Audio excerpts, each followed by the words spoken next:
A series of winter storms appear to have helped reduce the intensity of power cuts in recent days.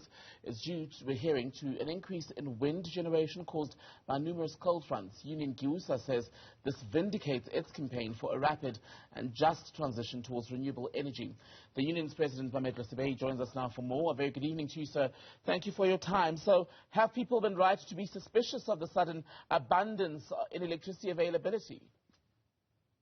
Yes, I think we can all agree that these levels of load sheddings, at the present moment we are, having suspension of a daytime load sheddings, and of course, only stage 3 load sheddings in the evening is, if you like, going against the prognosis that has been made by all the pundits, the commentators of all the worst scenarios, ranging from stage 8, some saying stage 16 load sheddings, and others saying actually there was going to be a grid collapse.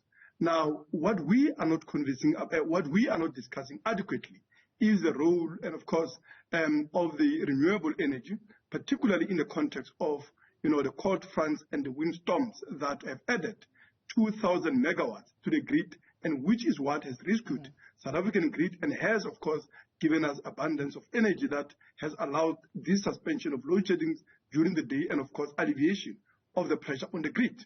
The issue as ever becomes about sustainability. If we have cold fronts along the Cape to thank for these 2,000 megawatts of power generated in terms of this wind energy, is it sustainable? Renewable energy is exactly that. It's sustainable in the sense that it's always there. The issue that, of course, we need in South Africa is a mix of these renewable energy sources, right?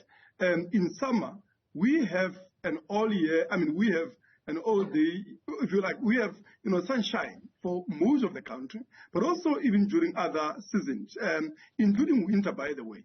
There is, to my knowledge, never part of the country where, or rather, there's never a day or a season where just across the entire country, there is no part of the country where there's no sunshine, right? But it's not just only about, sunshine. It's not only about solar power and wind power. It's also, there is geothermal power, there is tidal power in the sea. You could install, turbines on the shallow waters across the coastline, for which there is a massive, ranging from the border with Namibia all the way to the border with Mozambique, right? All of this is abundance of energy, which if we combine in the right mix, can ensure a sustainable, renewable, but also a very cheap and affordable electricity for all. And that is exactly the story that we are seeing in Europe, where now prices of electricity are negative at a time when South Africans actually are suffocating from an excessive and unaffordable and exorbitant prices and tariffs of energy. So my question, I suppose, was more about reliability than sustainability when it comes to solar power. You're talking about a just energy transition, which would include, yes, renewables and the more older methods of generating power in this country, i.e. these coal-fired power stations. But there seems to be disagreement, shall we say, among some people about just how much of each would make up the perfect mix. What is your take? But, sometimes we just have to use common sense, right? Me and you are South Africans. I'm about 40 years, as I'm saying. I can't remember a day where the entire country is covered in cloud. But also let's remember that even when there is cloud, it's not that there is no sunshine, by the way. It's only that it's limited. Secondly, whenever there is no sunshine, often it's because there's rains, and with rains there is wind, so there is also a wind power that comes to play. But I'm also saying that there are other sources. Look at the sea. Somebody says a tidal, power is not reliable. When have you ever went to a sea or an ocean and you find the water there static? There is always waves, and all of that is energy. So the argument that none of these are reliable is actually hogwash, because it doesn't really measure up, not only to science, by the way, but also to common sense. There are countries in the world, and these countries are the countries that, as I'm saying, at the present moment, there are negative prices of energy, meaning people are actually being paid to use electricity because of excess electricity countries like Germany, countries like Denmark. In Denmark, there's been, the country has been consistently relying on renewable for 85% supply of its energy. And at the present moment, there is excess of that because of excessive snow meltwater that has, created an excess power in its hydropower stations, but also in vast part of Europe, Netherlands, Germany, France, Spain, because of, springtime breezes as well as sunshine, there is too much power and a lot of people are being paid. In Germany alone, it is said that actually factory owners are being paid between 50 euros an hour of megawatt, to more, just for them to be able to use electricity, because there is more of that after years of massive capital investment on renewable by that country. What about jobs in Mametlwe? Because some of your colleagues within the labour space believe that further reliance or introducing more renewables would threaten jobs in areas such as Mpumalanga, where a great many people rely on the coal mining operations and even at Eskom level. I mean, if you look at the structure of the economy, and I think we've made this argument in a number of interviews with you, right? Big monopolies and monopolization of the economy that dominate all industries, including coal mines, is inherently, destructive and not creative of jobs. And with renewables, you are talking about fresh field of investment.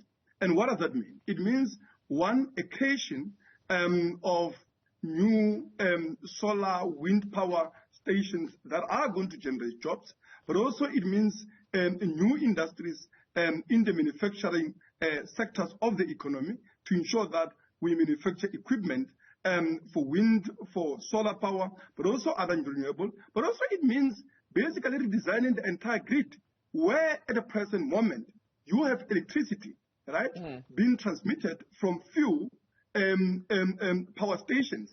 You would have to basically ensure in our plan that we have been putting forward that you could turn every household, every school, every building in this country into a solar power station, alongside making sure that every community could be able to have, a wind power station as well, and other alternative depending on the regional conditions in that particular area and availability of energy that could be accessed.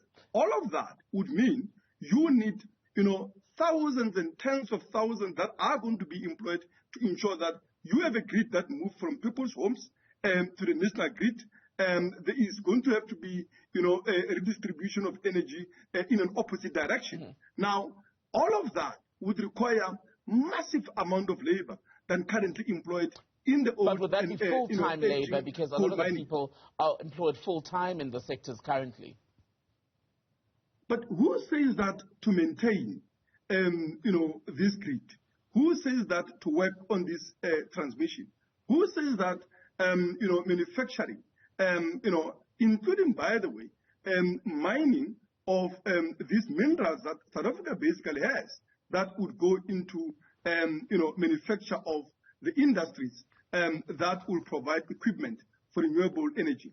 Who says that any of these industries cannot create a decent paying permanent jobs for workers?